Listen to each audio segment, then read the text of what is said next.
Повечето връзки не приключват заради изневяра или големи скандали. Те приключват тихо, бавно и почти незабележимо, всеки ден, с малки неща, които дори не осъзнаваме.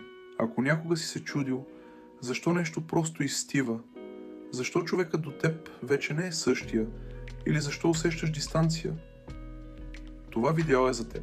Ето 7 неща, които бавно убиват една връзка. Първо, спирате да комуникирате истински. Говорите си. Да, но не и за важните неща. Как мина денят? Какво ще ядем? Трябва да свършим това и това. Но никой не казва. Това ме нарани. Чувствам се сам. Имам нужда от теб. И точно там започва разстоянието.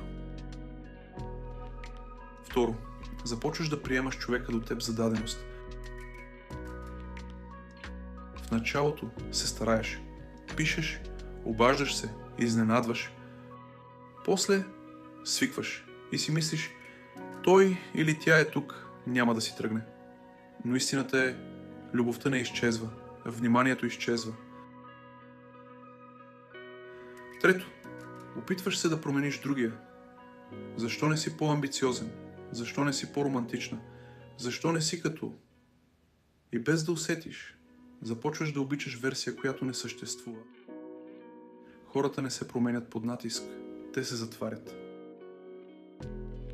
Четвърто, натрупваш вместо да говориш. Премълчаваш, игнорираш, преглъщаш, докато един ден една дреболия не те взриви. И тогава другият човек не разбира как стигнахме до тук. Но ти знаеш, стигнали сте до там, бавно. Ето, сравняваш връзката си с други. В социалните мрежи всичко изглежда перфектно. Любов, подаръци, усмивки. И започваш да мислиш, защо ние не сме така. Но забравяш нещо важно. Сравняваш чуждите най-добри моменти с твоята реалност. Шесто. Губиш себе си във връзката. Спираш да правиш нещата, които обичаш. Спираш да се развиваш. Спираш да бъдеш ти.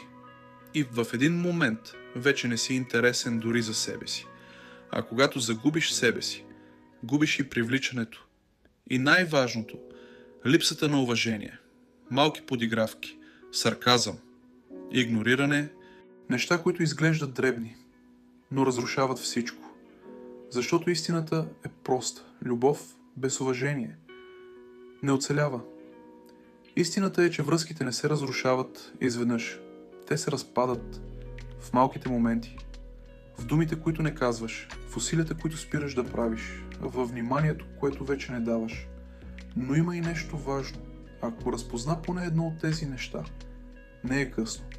Осъзнаването е първата стъпка. Ако това видео те накара да се замислиш, напиши в коментар кое най-много те удари.